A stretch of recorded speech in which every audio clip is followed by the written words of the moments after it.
Do you ever wonder where well-known sayings come from? I do. The origins of such things can be very interesting and sometimes quite surprising. Hello, my name is Ian Currey and this is Thinking Out Loud. Come on, let me tell you what I think.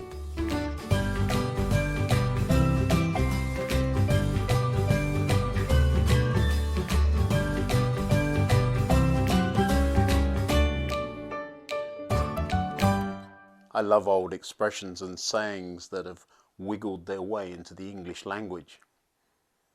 Both of my parents had Cockney roots, and so some words that I grew up with are well and truly mysterious to many of my friends.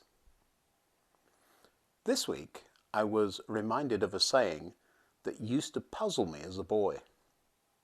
Much wants more and loses all. I remembered something about a golden goose or a goose that laid a golden egg having something to do with it, and then recalled that there are indeed a number of versions of a rather gruesome story. And we read these stories as children. Determined to get to the bottom of it, I looked up where the saying had come from, and I found it attributed to someone called Aesop. Now, I'd heard of him. Some of my ancient history was coming back to me. Something I also find interesting is how much data, or as my mother used to say, useless information, our brains can hold. I can still recall seemingly useless stories from ages ago.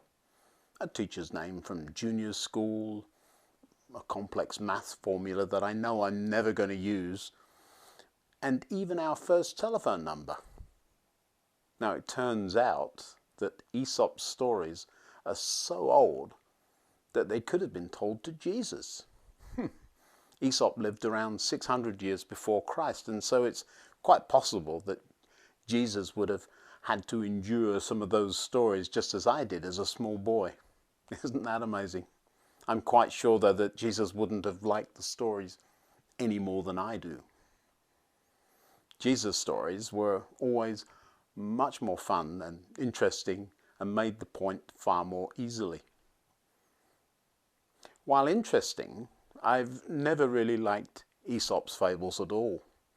Killing a goose that laid a golden egg because you think the goose was made of gold, that seemed like a dubious idea at best.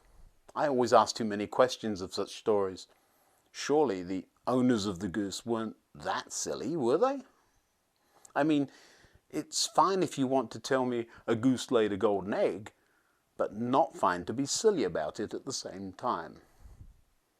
Imagination and stupidity are not the same at all.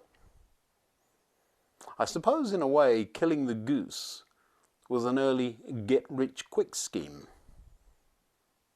Also from way back then, a collection of interesting sayings and ideas was recorded that these days we call proverbs.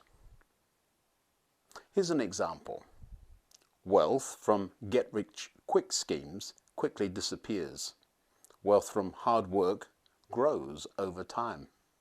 Not a gruesome goose story, but perhaps communicating the same idea. The couple who owned the gold-laying goose wanted their fortune now and not waiting or being sensible and restrained. The poor goose paid a heavy price for their greed, didn't she?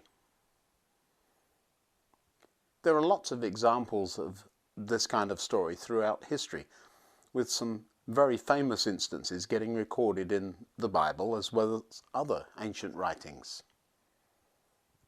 The prodigal son story might well be one of the most famous. Me wanting my thing now is always a problem, isn't it? Whenever greed and impatience get their ugly heads together, things never end well. These days, I spend a great deal of time teaching new aircraft crew how to work aboard aircraft. In fact, these videos are running a little late sometimes because of me having to decide what to do with the limited free time between classes. In the classroom, I love the question and answer sessions at the end of lectures.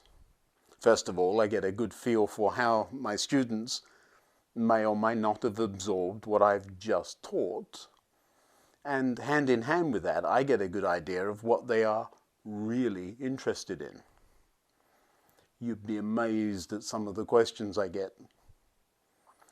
But what if is a favorite starting point.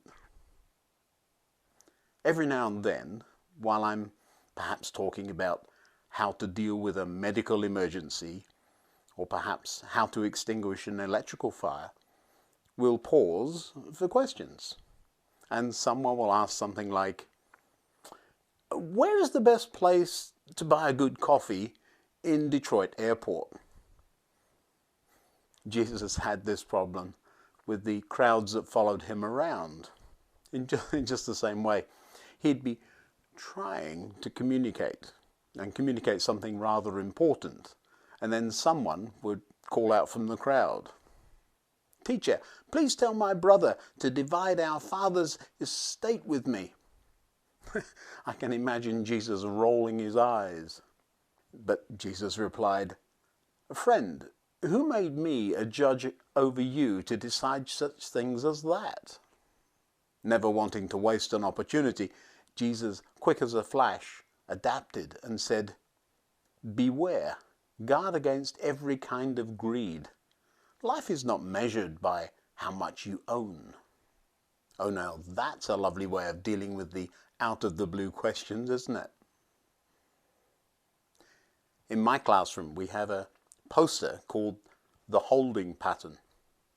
And if the question I get asked isn't relevant to what I'm talking about right now, we write it on a sticky post-it note and put it into the holding pattern so we can land that question at the right time. I'm not sure about coffee in Detroit Airport though. For that I think I go to Rome or Rio de Janeiro. But Jesus has a lovely way of dealing with the hecklers, doesn't he? Sometimes he takes them on directly, and other times he refers them to the answer books by saying something like, "As it is written." Stories are such fun ways to communicate, aren't they? But the whole idea of what Jesus had been teaching wasn't lost by the strange inheritance question thrown out of the blue from the crowd. No, indeed, he used it to illustrate something that he could have answered in any number of ways. Another of those proverbs we were talking about says, "Those who oppress the poor insult their maker, but helping the poor honors him."